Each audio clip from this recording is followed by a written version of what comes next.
Hey y'all, it's your girls Fire and TG, and together we're Awazi. Catch us every Thursday. Yeah, you heard that correctly. Thursday, 3:30 to 5 p.m. on 104.7 EBC FM. Come for the good music and stay for the spicy topics. Awazi, let's spice it up.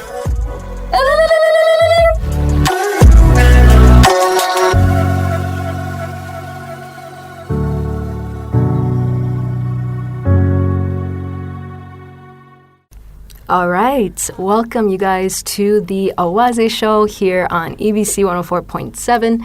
It's myself, Howie, and along TG. with my girl, TG. Don't forget about me. Of course, I never say my name without yours. But we also have a special guest in the studio today. We do. We apologize in advance. This is a pre-recorded show, but if you guys have any questions for our guest or just us in general, you can still hit us up on our Telegram at Awazi Media. That's AWAZE MEDIA. Today we're talking about financial inclusion, and in a very specific sense, we're also talking about entrepreneurship and the type of both. Yes, the type of financial opportunities, ways to get funding, things like that. So it's a very specific scope of financial inclusion, but that's the basics of what we're talking about, and we're gonna let our guest introduce himself. Thank you so much for having me. My name is Henok Laka.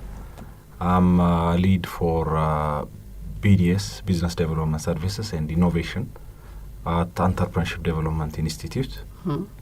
So it's a pleasure to be here. It's great to have you. I have to say, I did miss out on the summit that took place last week, which I'm very disappointed that I couldn't make it. Yeah, she had to. She had to work. Stick around and work. Yeah, but from what TG has told me, it was pretty incredible. Yeah, it was actually very good. Yeah, it was a lot of networking. If you guys did miss it, last week there was an annual summit. Yes, Enqopa, and I got to meet so many new entrepreneurs. But what surprised me the most is how many people I already knew. Because yes, we're entrepreneurs and we know a couple of people here and there. The atmosphere, the overall community is very tight knit, and you have to go to places like this to realize, we all know each other. But it's also business is something that is starting to become more impactful, I think, in our country. Yeah. So to see a lot more people. It's a buzz kind of thing. It is. Yeah. It is. Yeah. We're at the peak. I love catching things when they're about to explode. No, you definitely have to talk about it, because I think especially for people who are, beginning startups or who are starting to dip, their toes into the whole business sector. Yeah. I think next year, like myself, we'll be able to catch it. So definitely, yeah. So I think the plan is actually to this year's event was actually a blast. It was a combination of 150 something speakers. Yeah. Okay. Also coming from international, well-renowned places, not only in the West, but Asia, also from Africa. So it was a huge crowd, and hopefully next year would be much more greater than this. Much more than we better be 150? speakers Oh by my then. goodness. We better be speakers by then. I'm looking forward to it. Let's go for a track or two, and when we come back, we're going to dive into our topic for the day. Make sure to stay tuned in, and we'll be right back.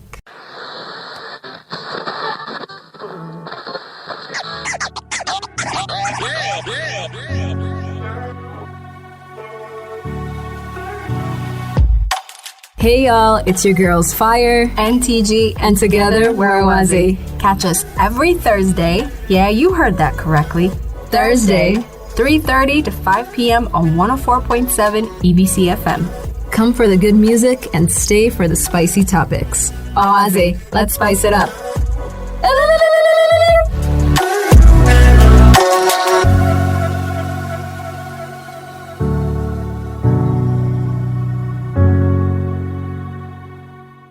All right, so we're back at it, guys, with the Awazi Show with our guest Henok, and we want to talk more about, financial inclusion and just dive. I think we just want to, dive right in, if that's okay with you.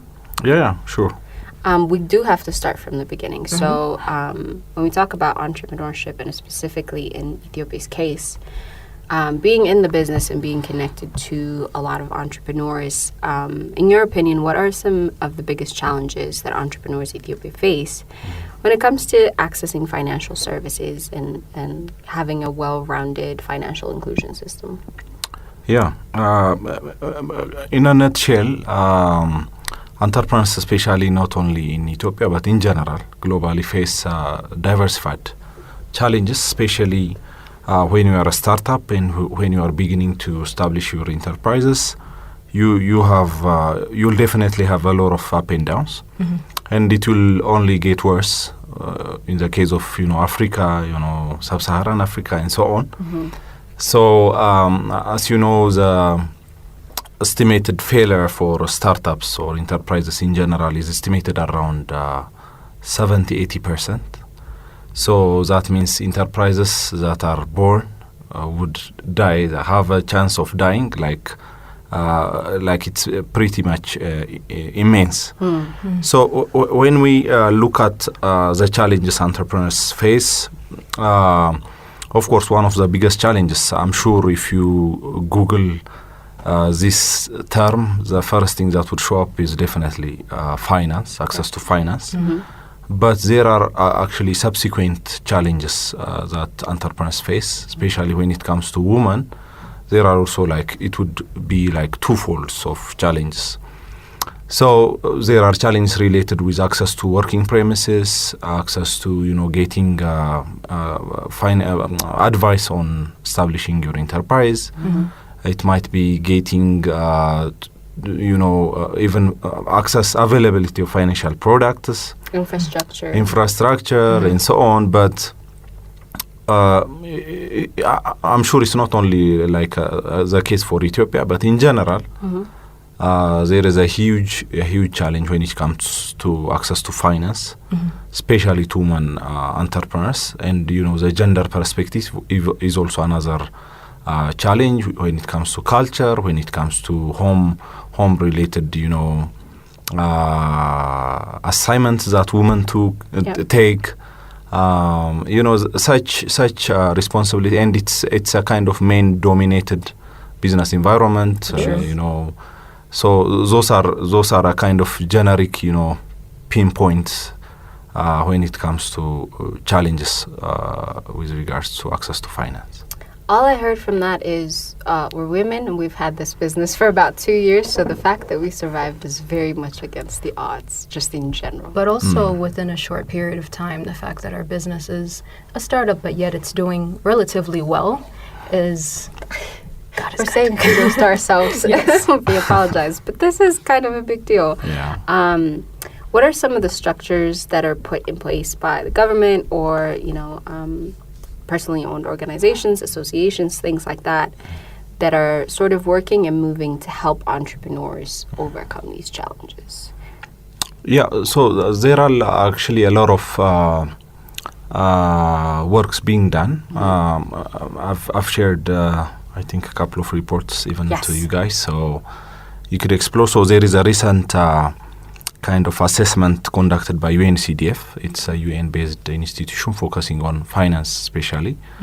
So government is actually, not only government, the private sector is also going through a lot of reforms. As you know, we are not used to such amount of private banks, financial institutions such as microfinance institutions, as well as SACCOs, saving and credit associations.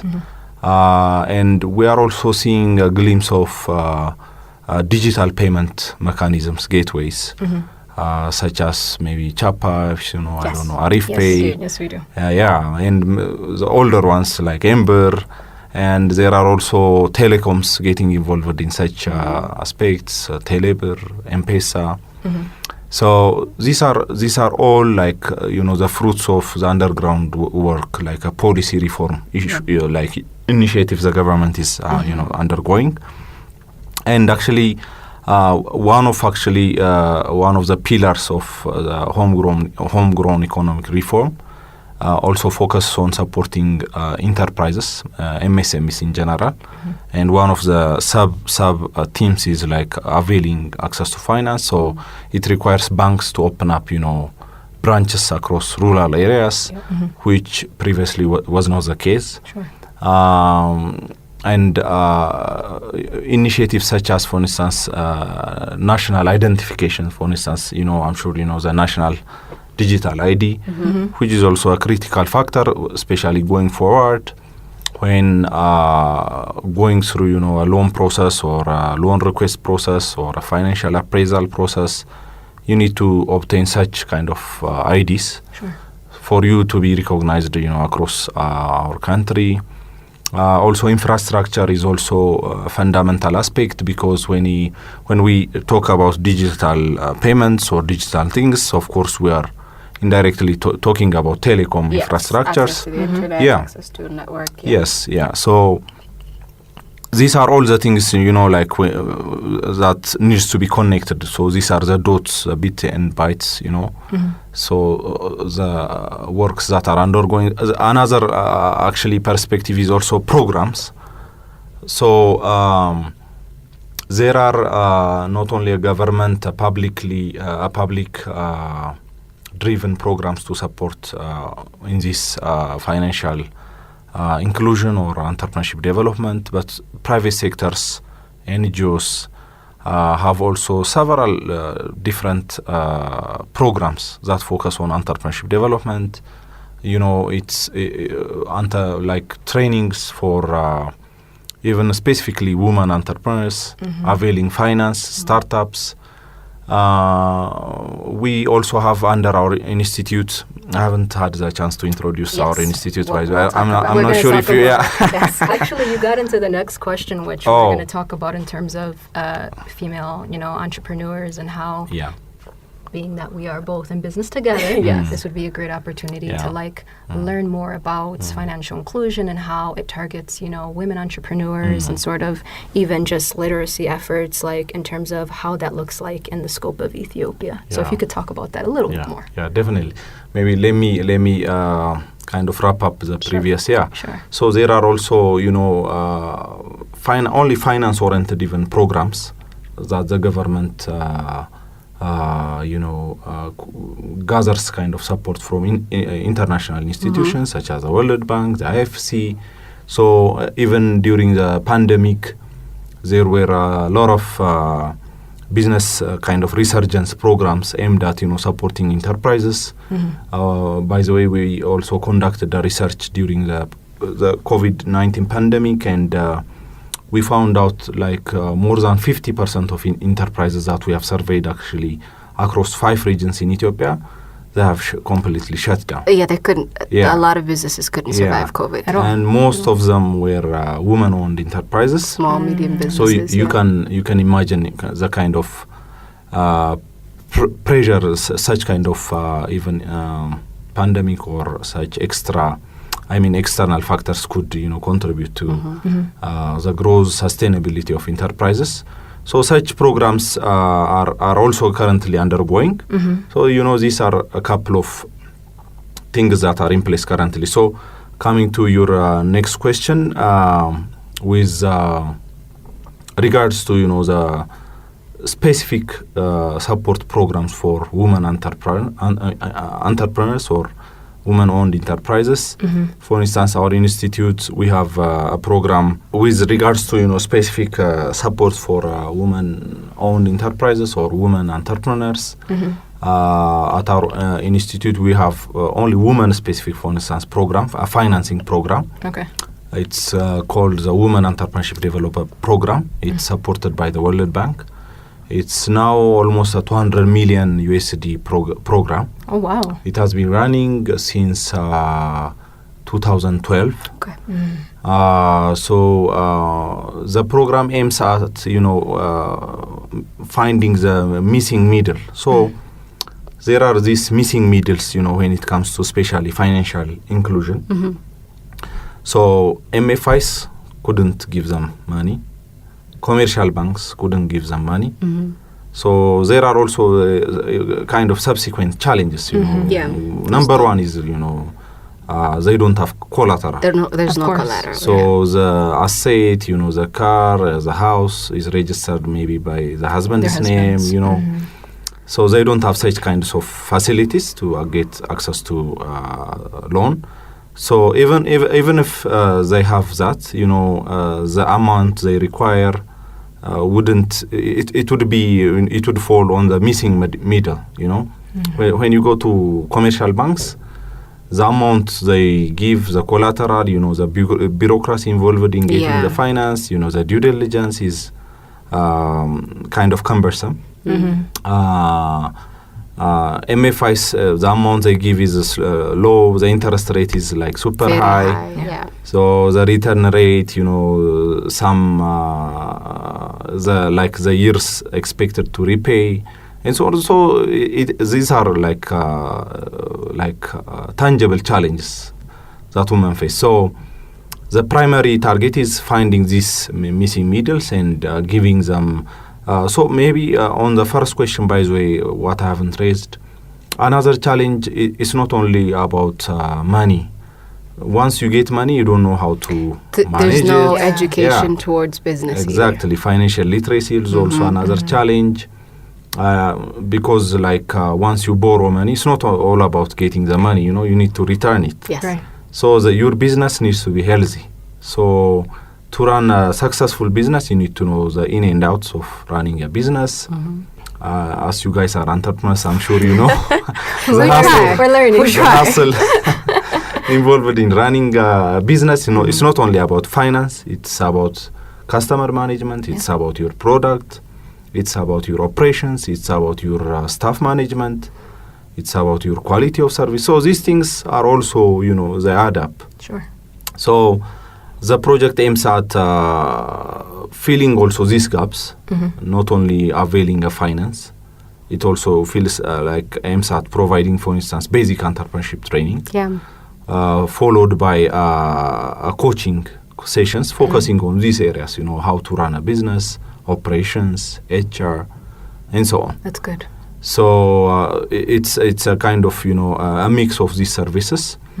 So through this program, beginning from, I think, 2013, close to 30-something thousand women have access to loan, totally amounting 7 billion birr. And it's actually one of the successful projects implemented by the World Bank here in Ethiopia. It's also now exemplary not only in Africa but even in Middle East and Asia. That's amazing. So they are also planning to replicate our success stories there. Nice. So these are the types of specific interventions that we have. For instance, we also have programs only focusing for women entrepreneurs on export readiness. So we do this with the support of the government of Canada. Even we recently took 12 women-owned enterprises to New York for a week of exhibition and networking. So I think these are some of our initiatives that we do. But we also have some other we run a lot of projects. Some of them are, of course, entirely solely for women entrepreneurs or enterprises, but also the other bunch also deals with availing services for women enterprises. Not only women, but youth. So, our youth population, and as you know, the unemployment rate is hiking every year. Yeah, and it's about to get worse. Yeah, the amount of graduates entering the job market each year is estimated now at 2 point something million. So we have diversified programs. So our actually general kind of aim is to create, an entrepreneurial ecosystem, a vibrant ecosystem that absorbs startups, that absorbs enterprises, because we believe enterprises can create a lot of jobs and can absorb a lot of jobs. So unless we use such kinds of approach in our country, it would be impossible for the private sector or for the public sector to absorb to keep up. employment opportunities. So Absolutely. these are some of the areas that we focus on. Oh, we're going to talk about more. Yes, you guys heard Henok say we and our projects. I love that. But you, yes. But you guys also don't know which organization we're talking about as At well. all. So when we come back, we're going to talk about Enqopa. and more all of the what you do. projects, yes, that are going under it, which includes some of the things we heard just now. Make sure to stay tuned in, and we'll be right back. If you guys have any questions for us or Henok, as usual, you can hit us up on our Telegram. It's at Awazi Media, AWAZEMEDIA. Let's go for a song, and we'll be right back.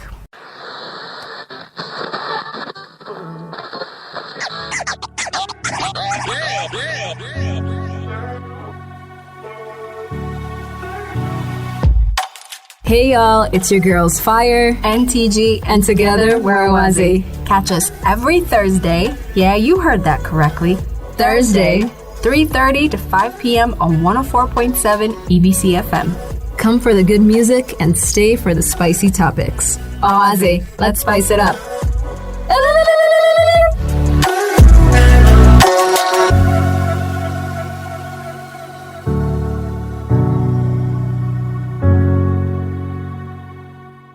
And welcome back, you guys. How is everybody doing? Hope you're having a fantastic Thursday afternoon. No, we're not in the studio. This is, in fact, a pre-recorded show, but we have been talking about entrepreneurs and financial inclusion. If you just tuned in, welcome to the show. It's your girls TG and Howie. We're going to continue talking about our topic with our guest, Henok. Our next question is, what is Enqopa? I think people are excited to know. Just that yes. and talking about if you it. haven't heard the name, that is, just give us a very rough breakdown of how it started, what the overall aim was as well. I wish the owner of the program would be invited here to explain, but since we so our institution is under the Ministry of Labor and Skills, which is actually the owner of this initiative. Yeah. Okay. So Enqopa is an initiative spearheaded by the Ministry of Labor and Skills.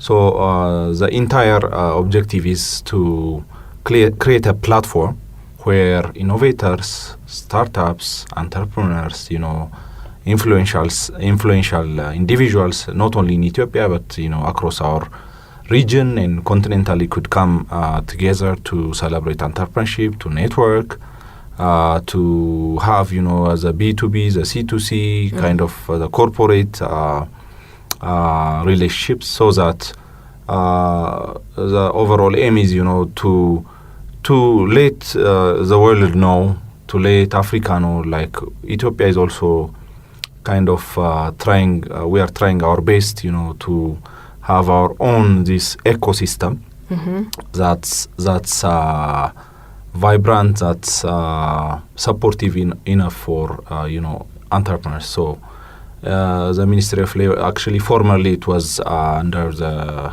Jobs Creation Commission, which is now dissolved to be under the Ministry of Labor and Skills. So it's also like powered by Leonardo and Associates, as well as this year's event is organized by Flawless Events. So these two, especially private sectors, are the engines actually kind of running everything. So this year's program involved a networking session, pitch sessions, a panel discussions, a policy forum, an investors forum. So, for instance, the Investors Forum is aimed at, inviting potential investors who would be able to support startups that would that participated on the event. So there was also a showcase. So selected startups have showcased their businesses. Yeah. So these 2 days was the October the 12th and 13th was a success. Okay. So Enqopa is all about this. Enqopa encompasses such a wide range of things. I mean, you're talking a lot about successes, so we want to continue to highlight that in terms of how does your organization continue to ensure financial inclusion, for entrepreneurs. And can you share other success stories besides the one program that you talked about with the female enterprise program that you guys have started back in 2012? Are there other successful stories that have stayed with you along the years that you can share with our listeners? Definitely. Actually, like the area that I focused was on like the women-focused programs that we implement. But looking at our overall, clients, I would say, for instance, we have. And so basically the Entrepreneurship Development Institute is also a government-led project funded by previously UNDP. So we are now formed as an institute back in 2021. Okay. And it's an autonomous body operating as a quasi-institution.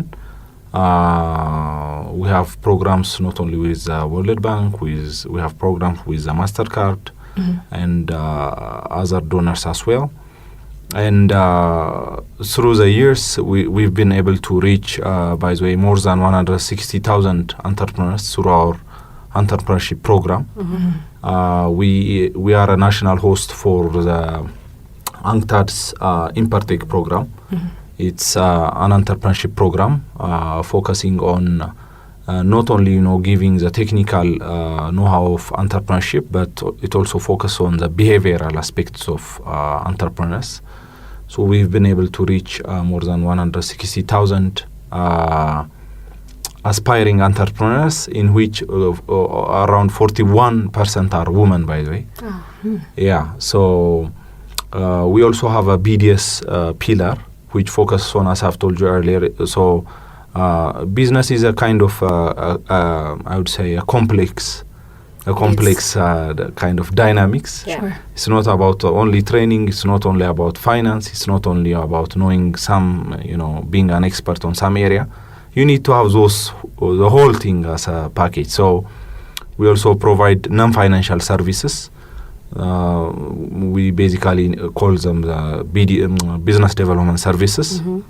Focus on, actually we have 100 plus programs on BDS. Focus on branding. It can be digital marketing, operations, finance, and so on. So we've been able to reach around 20,000 enterprises in a form of a group as well as a one-to-one coaching and mentorship platform. So through these programs, so the sole purpose of the entrepreneurship journey is to create jobs. Yeah. So we also to formalize enterprises. So we have also kind of indirect impacts where we have seen informal enterprises turn into formal enterprises. Enterprises have formed like more than 1 million jobs across these years. A lot of enterprises have also expanded. So I'm sure if you explore our website, you could find our recent maybe brochures and so on to see the impacts that we have brought. Yeah. That's a very wide impact too. It's Yeah. not- that's yeah. And we operate actually we are active in 5 regions now. So we also have a presence in 18 cities and around 160 satellite towns as well. Yeah. Yeah. That's a very Yeah. vast network Yeah. to have to And so many coordinate. different types of people, you know what I mean, Businesses, to work with. languages, Yeah, cultures, definitely. so many. Definitely. Yeah. Before we wrap up, we wish we could keep you longer, but one thing that we wanted to emphasize is just for somebody to explain how important it is to have financial literacy, not just have access to finances, but knowing how to run the business and being able to assign the money in appropriate ways, how that impacts your business. It's very much a make or break to have financial literacy. And we want you to tell us a little bit about how entrepreneurs, aspiring entrepreneurs, startups can get in touch with Enqopa. How can they, find you, be part of these programs? How can they participate and be one of the many, many success stories that you have? Yeah, so I think it's 2 questions. Yes, It two is. I was questions. gonna say Yes. It's 2 questions. So the first one, how important is financial literacy? Yeah. I think I've tried to highlight this. Being an entrepreneur or running an enterprise is not only about, getting the finance, for instance.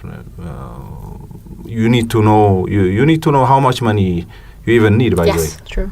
So that involves crafting your business plan, coming up. So it starts. So actually, the approach that we follow, for instance, so I'm touching here and there. No, it's I'm good that you're doing Yeah. that because if somebody has no idea, they're gonna go. They into it just being have an like, idea. What do Yeah, I do? yeah. So we also have more than 50 types of entrepreneurship programs, by the way. We have programs for farmers. We have a program for youth. We have programs for unemployed youth, for instance. We have programs for innovators. So I will try to focus on the innovators aspect. Okay. So it's actually we also develop our own programs, by the way, in-house. We have programs that we have crafted for innovators. So basically, we kind of came up with this after collaborating with Ministry of Labor and Skills to implement a program called BRU. I don't know if you know it, but BRU is a kind of a competition package. We also have a sector-specific BRU. For instance, BRU Agriculture, BRU ICT. Okay. So our plan is to call any interested innovators across our country to come up with an innovative idea, and we take them through a boot camp that involves, idea generation, resource mapping, a kind of assessment and researches. We also train them to pitch, and we also give them a seed money Okay. amounting 5,000 USD. Yep. So we also have actually partnered with the Ministry of Innovation and Technology to do the same program for the BRU ICT competition. Actually, we have implemented, for instance, this program maybe 8 or 9 programs, Okay. and we have I think awarded more than 250 winners. So you can do the math. Yeah. So 5,000 USD for each. So this is actually one of the areas the government is trying to, availing seed money is also another, Yeah. factor, especially for startups. So to come to the previous point, so you not only need finance, you need to have like a very good idea that's based on a real problem. So your idea needs to be a problem. You need to have a customer. You need to know how to price your product or service. Yeah. So it all comes to that stage. So after, you need to have a model. You need to have a strategy. You need to come up with your business plan. Basically, you need to know. So if you want to go to a commercial bank, how much money are you going to ask them? You need to know that. Yeah. You need to know when you are going to return that. You need to know your sales forecast. You need to know your cash flow. You need to know your inflows, outflows, and so on. So these are, the details that comes that kind of highlights, money is not the only part that you need. Sure. So after maybe you get the money, you need to have those skills, the ones that you have mentioned. So if you get, for instance, if you get a startup, a seed money of 1 million birr as a loan, so you need to return that, making your business healthy. Yeah. So you need to run it perfectly. You need to hire people. You need to promote. You need to come up with a marketing strategy. You need to find your customers. Not only that, you need to be competitive because you are not only you are not the only one. Of course. So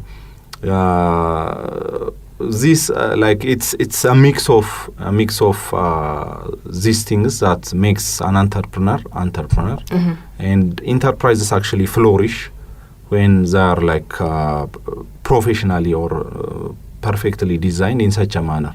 Okay. So it begins with having what we say is entrepreneur spirit. So one needs to be a risk taker. One needs to be a problem solver. Yes. So no matter, by the way, like no matter how much money invest on a certain individual, unless they are risk takers, unless they are initiative creators or so this is actually our what we train our clients. So our program focuses on enabling everyone to have these behaviors.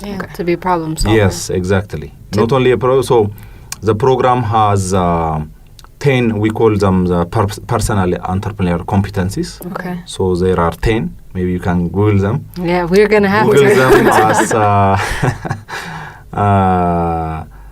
UNCTAD Impartech program. Okay. So there are 30 behaviors under each PECS, personal entrepreneur competencies.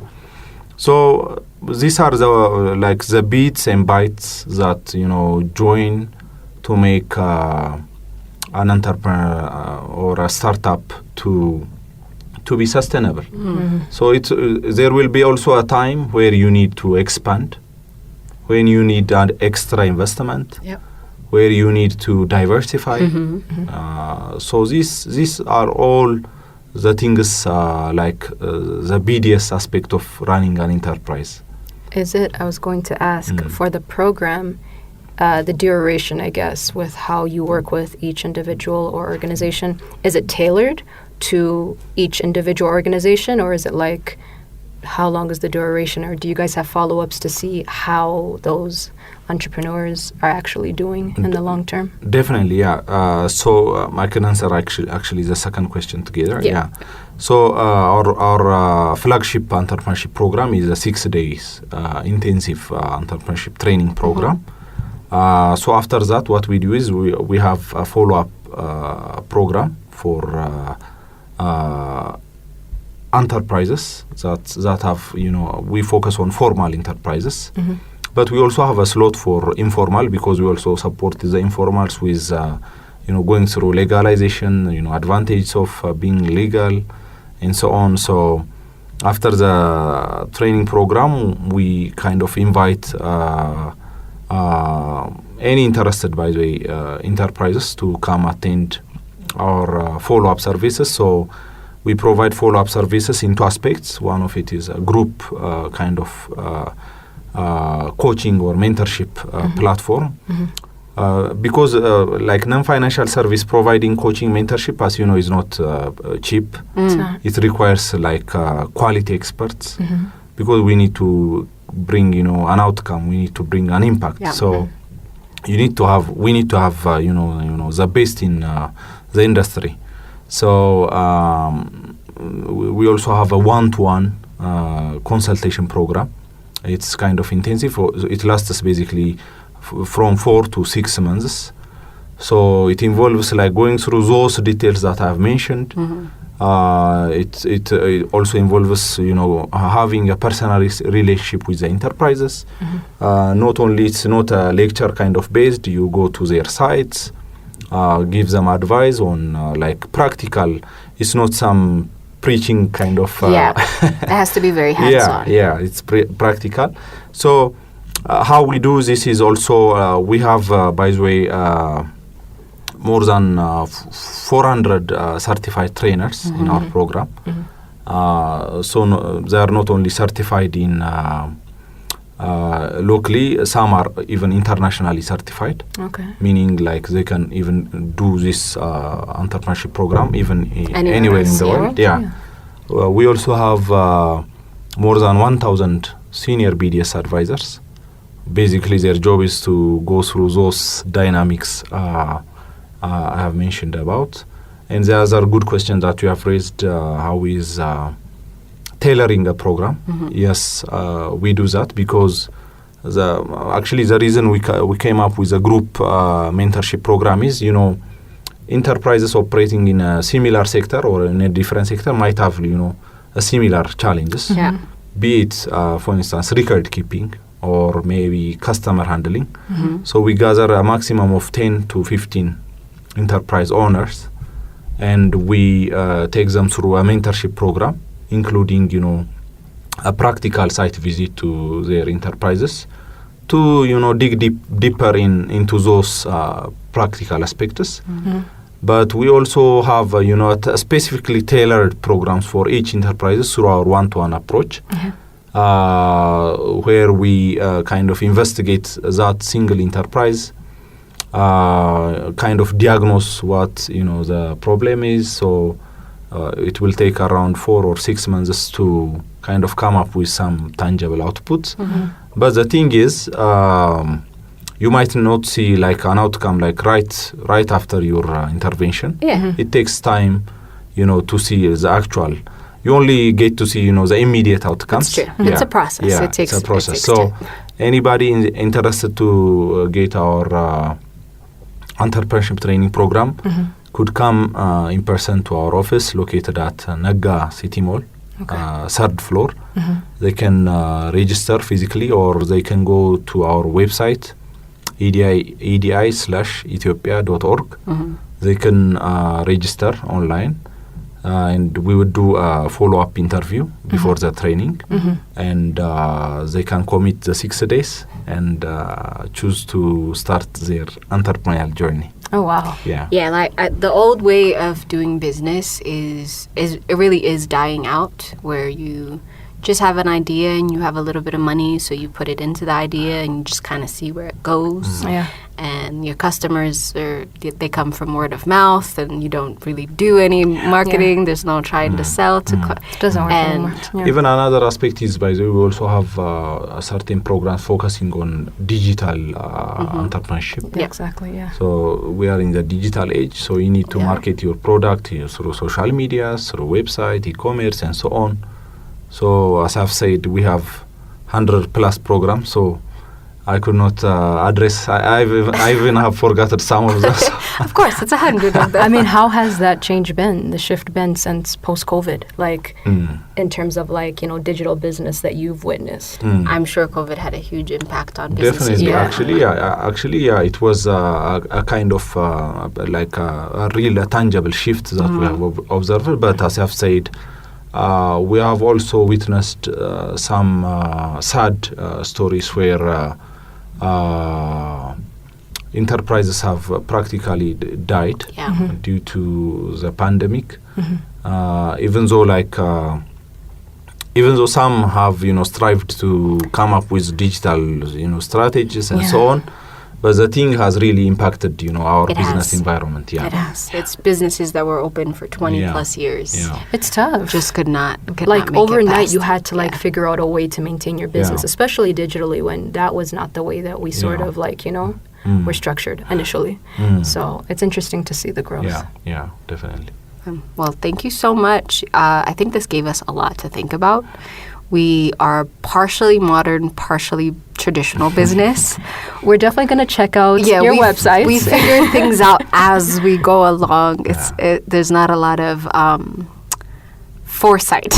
But I mean, I think that's a majority of entrepreneurs. For Sometimes you don't have the foresight and you learn along the way. Yes, and figuring out that there are ways that you can...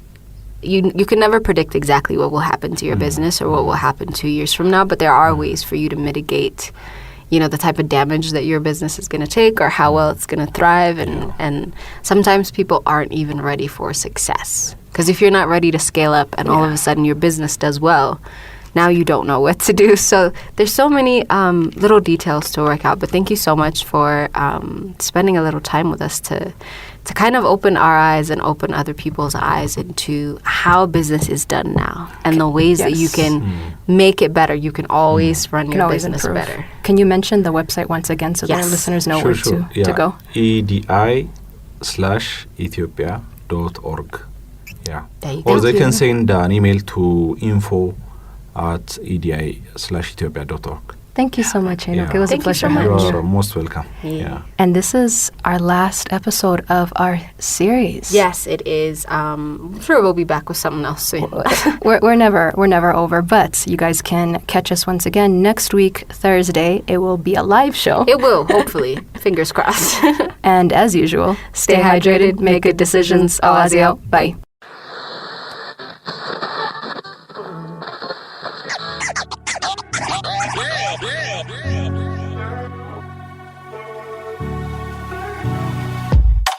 Hey y'all, it's your girls Fire and TG, and together we're Awazi. Catch us every Thursday. Yeah, you heard that correctly. Thursday, 3:30 to 5 p.m. on 104.7 EBC FM. come for the good music and stay for the spicy topics. Awazi, let's spice it up.